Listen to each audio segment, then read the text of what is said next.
Assalamualaikum warahmatullahi wabarakatuh. Saat ini saya dan beberapa teman angkatan SPPA 78 sedang berada di Jakarta Pusat untuk melakukan kunjungan kerja di Pengadilan Negeri Jakarta Pusat. Mudah-mudahan ini satu upaya untuk melihat satu penerapan sistem persidangan anak, yaitu diantaranya adalah ruang persidangan secara utuh. Demikian, terima kasih. Minta apa biar dibukakan sama IT-nya? Udah dicatat belum? Ya, data apa? Ayo monggo. Terus izin Bu, terkait dengan apa yang disampaikan tadi, bahwa perkara anak di Jakarta ini umumnya lebih dominan masalah tawuran, kemudian agak kesulitan dalam proses pembuktian karena tidak ada dalam prosesnya itu kesaksian dan sebagainya sulit. Nah, misalnya salah satu pemicunya itu adalah media sosial. Nah, apakah dalam persidangan bisa dijadikan sebagai alat bukti sepanjang proses sidang yang pernah apa yang jadi alat bukti? Misalnya komunikasi di media sosial sepanjang. Jadi gini, kalau pembuktian di persidangan bukti elektronik, syarat-syarat pembuktian bukti elektronik susah sekali, harus diambil oleh ahlinya, kemudian ada laboratorium tersendiri. Nah, untuk perkara anak biasanya hanya sekedar screenshot chat, lalu sama jaksa dimasukkanlah ke keterangan saksi. Nah, keterangan saksi begini, hanya sekedar screenshot. Jadi itu tidak termasuk sebagai dianggap sebagai bukti elektronik. Karena kalau dianggap sebagai bukti elektronik, itu tidak memenuhi syarat pembuktian elektronik. Jadi hanya sebagai petunjuk. Oh iya sih, emang ada catnya dari mana? Oh dari medsos, judul Instagramnya apa, kelompok apa, Jakarta apa, lupa saya, pernah saya tangani Jakarta apa itu. Jadi cuma gitu aja. Jadi petunjuk aja, bukan jadi alat bukti yang berdiri sendiri. Ya, artinya kecenderungan peristiwa hukum itu bisa karena saksi dan kesaksian agak lemah, berarti kecenderungan itu lebih banyak berujung bebas atau seperti kalau apa? Bebas sih kita pasti pikir-pikir ya. Kalau bebas seperti saya harus kuat dulu, harus kuat bahwa ternyata yang diduga sebagai anak tadi, pelaku anak itu memang benar-benar pembuktiannya tidak ada satupun alat bukti yang dapat mendukung dia bahwa dia telah berbuat membacok atau memukul atau menendang. Nah itu. Jadi dari keterangan kan biasanya saling menjadi saksi ya mereka, karena kurangnya alat bukti. Mereka saling menjadi saksi. Banyak sekali si anak ini tidak ikut, yang membawa adalah ini. Nah itu sudah petunjuk itu. Petunjuk, dia hanya duduk di sepeda motor, mengawasi. Tetapi memang alat bukti yang saya tangani ya, alat bukti yang celurit panjang ini. Ya, yang celurit panjang itu memang miliknya dia. Begitu berhenti di tempat itu, dibawalah sama si temannya yang duduk ini, di belakangnya dia bonceng.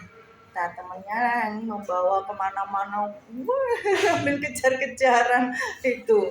Nah, dia enggak di situ. Padahal 170 harus bersama-sama. Bersama-sama intinya.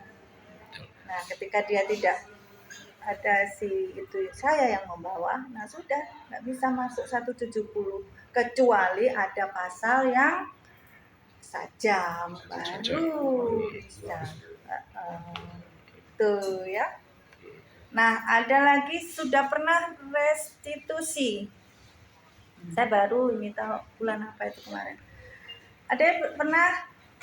Oh, ini belum ya. Nah, sekarang saya jelaskan mengenai restitusi yang boleh ya, tidak harus, tetapi boleh dimintakan oleh korban. Di luar persidangan mereka akan berunding antara orang tua anak dan orang tua korban ini mengenai biaya perawatan sampai dengan dia dewasa. Nah, itu bisa Bapas yang memberikan. Nah, kalau anak korban kan kalau pihak Bapas tuh hanya mendapat pelaku. Waalaikumsalam. Anak korban itu biasa dari pihak sosial. Boleh bekerja sama. Tidak harus bahwa ini adalah lingkupnya ini adalah lingkupnya ini. Nah, boleh bekerja sama. Karena apa? Peksosnya boleh bekerja sama dengan Bapas untuk memenuhi kebutuhan anak itu. Boleh bekerja sama, tidak harus bahwa ini tugas saya ini kok, ini tugas saya ini. Boleh saja bekerja sama, tidak ada. Itu pertanyaannya tadi restitusi ya Bu. Di kabupaten saya khususnya di wilayah kabupaten Sidoarjo dan wilayah kerja kita kan banyak kabupaten. Harus menghukum terdakwa atau menghukum anak untuk membayar restitusi sebesar berapa pada korban siapa. Nah, di situ ada perintahnya. Kalau tidak dilaksanakan, jaksa bisa. Di website kita ada sih Pak sebenarnya. Perlunya restitusi sebelum. Kalau sesudah nggak ada. Sesudah ya paling. Ya, kalau dia mau sih syukur ya, tapi susah. Nah kalau kayaknya susah karena ada sekolah ya. Kalau apa? Kalau sebelumnya dia udah membayar pun akan diperintahkan oleh pengadilan. Hakim beranggapan niat baiknya ada. Ya, itu faktor yang meringankan. Apa namanya itu? Kwitansi rumah sakit, kwitansi buat pembelian dan sebagainya harus ada.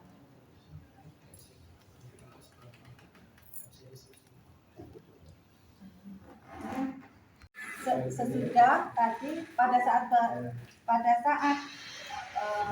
sudah persidangan ternyata belum ada restitusi dan ternyata orang tua korban tadi meminta untuk restitusi, maka harus mengajukan permohonan dan bisa diperiksa di pengadilan. Cuman waktunya singkat sekali. Nah, bagaimana kalau masuk ke pengadilan ini sudah ada, jadi sudah ada.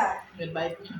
Bukan, sudah ada keputusan dari LPSK-nya, bagaimana prosedurnya, sudah ada begini, maka harus dititipkan uang itu, ya, mengajukan permohonan untuk memenuhi perintah dari LPSK ini untuk membayar restitusi. Itu sangat-sangat membantu anak pelaku untuk meringankan, ya, untuk meringankan.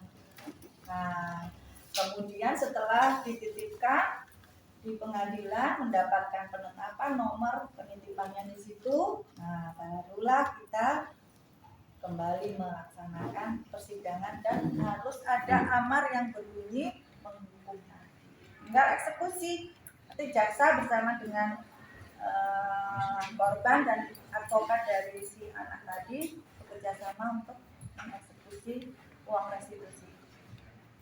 11-12 itu bahwa setiap daerah harus ada tempat untuk khusus anak pelaku di mana itu. Tapi sampai sekali nggak ada. Alasannya apa? DIPA itu kan masa DIPA dari tahun dulu.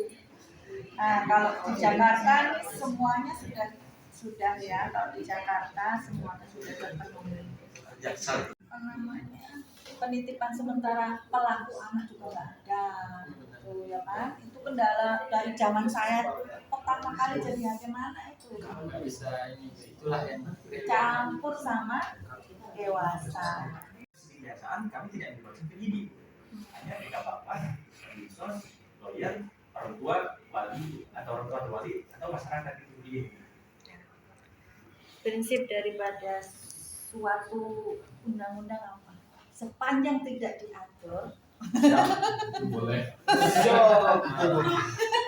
kalau diatur di situ secara tersendiri tetapi dilanggar, nah itu baru tidak boleh. Nah, kenapa sampai Ibu, this one also itu jawabannya. Dia sekelas ya. Mukul tanpa tangan. kenapa hakim meminta pertolongan kepada jaksa? Yang pertama karena hakim membutuhkan pada saat akan jadwal diversi itu mereka harus datang. Saat ini kami sudah berada di pintu masuk ruang sidang anak, dan inilah ruang tunggu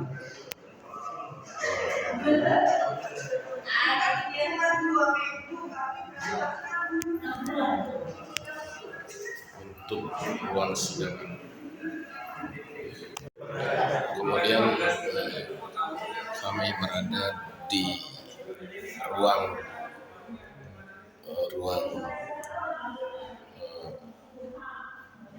anak sebagai pelaku dengan fasilitas yang cukup bagus dan memberikan satu perasaan nyaman bagi pelaku anak.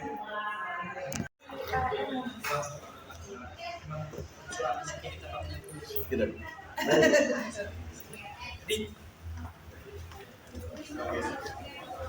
Ya, alhamdulillah selesai.